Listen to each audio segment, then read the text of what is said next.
One of the golden rules of videography is the 180-degree shutter rule. This basically means your shutter speed should be locked at twice your frame rate. So if you're recording in 30 frames per second, you should have a 1/60th shutter speed. But does this really apply to YouTube videos? Can you survive without an ND filter and do just fine and still post high quality videos? Find out on today's vlog as we explore Kodiak Island in late April. Typically when I use a camera like this here, the DJI Pocket 3, which I call the best camera for YouTubers, I don't really care about my settings too much. But if you guys know anything about videography, or maybe this is your first video ever, there's a rule of thumb.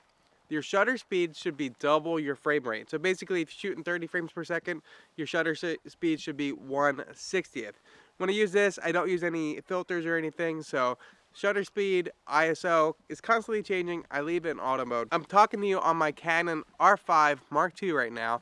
And the great thing about this camera is I like to feel a little more professional with it. I use ND filters so I can control my shutter speed. And I feel really professional talking to a DSLR or a mirrorless camera over this. I don't feel as professional, but this gives you pretty professional results. Right now, I'm trying to switch it up. The shutter speed really matter for YouTube videos. I'm recording with a 1/2500 shutter speed right now. And I want to know if you guys could tell, just waving my hands around, just things like that. I'm going to walk around. I'm going to look for this little ermine here. Just started raining, of course. Can't ever just go a day without rain in Kodiak, but whatever. Let me put this away. Let's go look around for this ermine with a shutter speed that's going to change. And it's not going to be your typical shutter speed that you need for videos. All right, well, our shutter speed's getting a little more normal here. We're at 1/250th of a shutter. Freaking just started downpouring, so I decided to just kind of take a bite of my sandwich here to eat and just wait around a few minutes, see if the rain goes away. Saw the ermine on the other side of the bridge here. I wasn't vlogging because some friends showed up and I was talking to them. Yeah, we'll see how this rain goes. If not, I might go find another place. Maybe on the other side of the mountains it will be clear. Such a bummer, it just doesn't stop raining here. Alright, back to 1/2500th of a second of a shutter speed. Ermine's usually along these rocks here, or I'll go under this bridge and see him on the other side. But when my friends were here, we saw the ermine on that side of the bridge, which is funny because I've always looked that way when I couldn't find him. I've never seen him there, and she was like, "Oh, I bet you he's on that side of the bridge." I said, "Nah, I don't know. I've never seen him that way." And then freaking 10 seconds later, she's like, "There he is." I was like, "What the heck?" I'll tell you, it really is so frustrating. It rains so much in Kodiak, and I used to not really let it bother me, but it started to get to me. When you go 10, 12, 15 weeks of just maybe 1 or 2 nice days total in that time period, it's very frustrating, especially when you work Monday through Friday. Sometimes it's nice out Monday through Friday, and then as soon as you clock out for the weekend, it's just miserable, and it's really been happening a lot. Let's see if you can see him on this side over here. Animals just love to run away from me. Alright, it's pretty loud because I'm next to a waterfall here, and I think this is going to be the best place to show you an example of shutter speed. I'm at 1/3200th. Let's take a look and see what it does to the water.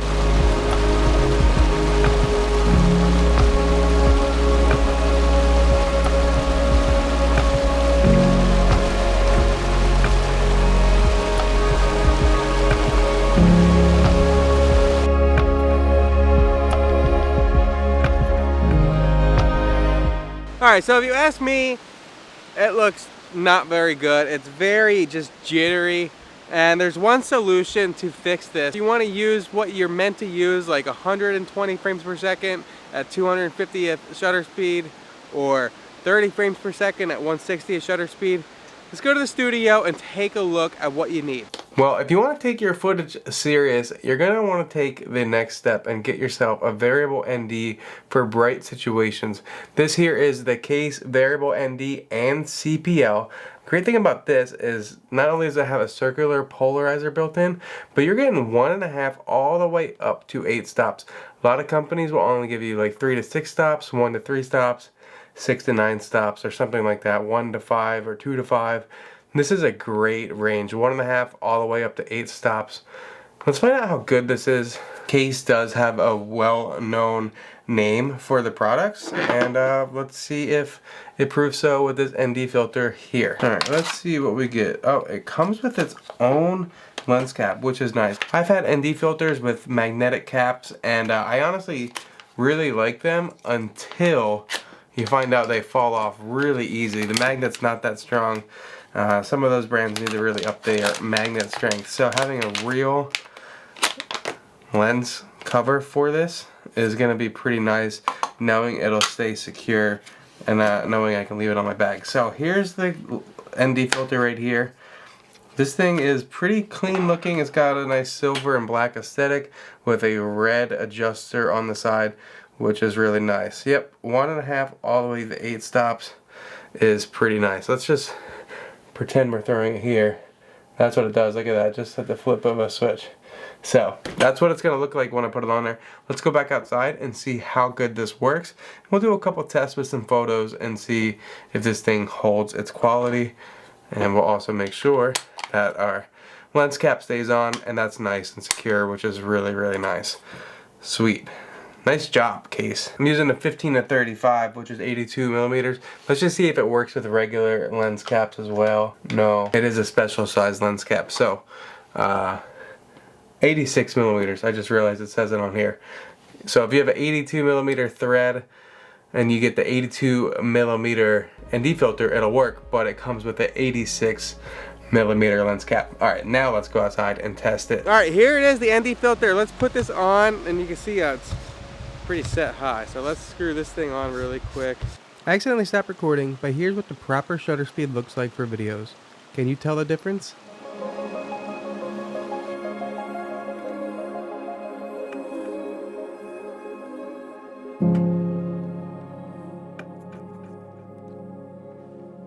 Alright, so I think we can kind of say that ND filters definitely improve your footage.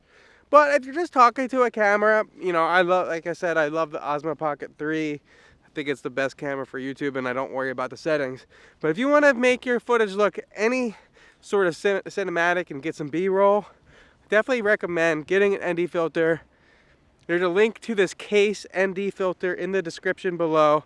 But while I talk about that, or while I'm done talking about that, check out this beautiful place I'm at right now. There is a reason I call this my favorite place in Kodiak. Now, I've lived in Kodiak for 7 years and I've always come here.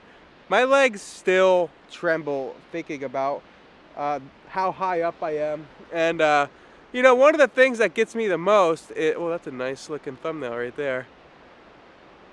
That's really nice. One of the things that gets me the most is we have so many earthquakes here, and I'm like, man, what if we have a big earthquake and the whole edge just kind of breaks off and collapses? But that's just a weird fear that I have. I don't know if it would happen, but who knows. At some point, this probably will erode off. Maybe not in my lifetime. But yeah, really, really beautiful place in Kodiak. I'm gonna go walk and get my drone, but while I do that, I do want to say one thing. If you don't want to get an ND filter, and you want to improve your footage, simply lock your exposure. So if you're at 2000 shutter speed, fine, whatever, but lock it so when the light changes or a cloud goes over, it's not constantly shifting your footage. That is really unattractive for YouTube. So keep in mind, you want to keep your exposure locked. That's one of the great things about having an ND filter. If I wanted to change my exposure, I simply just grab this wheel and I can switch it like that manually, and it looks pretty dang good, I would say. All right, and just so you guys know, the same concept really applies for any camera, iPhone, to a Osmo Pocket 3, to the R5 Mark II or a mirrorless camera, to drones. Shutter speed should be double your frame rate if you want the most cinematic footage. But let's do a quick test of flying by myself here at this beautiful location, and we'll do a regular like auto settings, auto shutter speed shot, and then we'll do a locked exposure with a proper shutter speed and see how it looks, if you guys can tell a difference.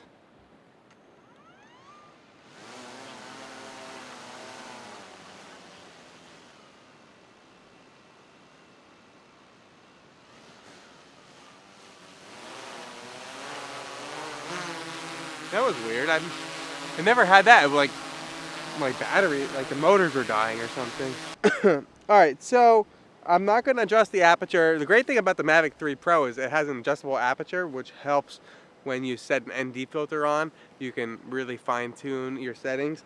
But I'm going to change the shutter speed from 1/60th. We're at 30 frames per second. And let's go to what looks like it should be properly exposed.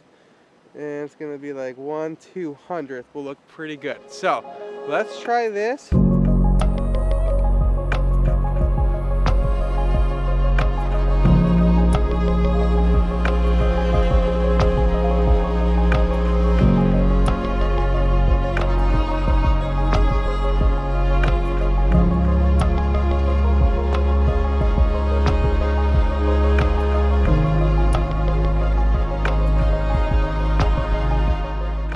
Alright, now the so my shutter speed was like 1/240th there, where it should be 1/60th. Let's set up the 1/60th shutter speed real quick and just see if we can see any difference. Let's go.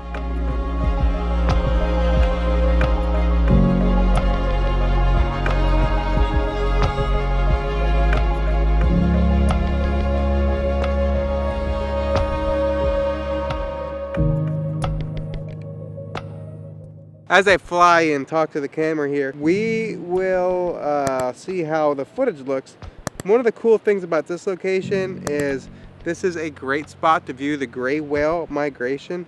I haven't seen any whales since I've been here, which is kind of unfortunate because this would be peak time. Maybe in the next few weeks it will be a little more peak, but you know, every year's a little different. We'll see if we get anything out of it. Another great thing you could do with an ND filter is get some cool long exposure shots of like ocean or waterfalls or something like that. Having an ND filter or a variable ND filter allows you to just really hit that long exposure button and capture some motion. Alright, so I'm really curious to know, what do you guys think? Can you tell the difference on what shutter speed I used throughout this video? I'm curious for myself because I never really paid that much attention to it. One thing I have always noticed is if you shoot with a different frame rate, but that's a whole separate topic. I recommend sticking to one frame rate, and if you have to incorporate it, I stay with 30 because I feel like it easily goes into 60 and 120 frames per second.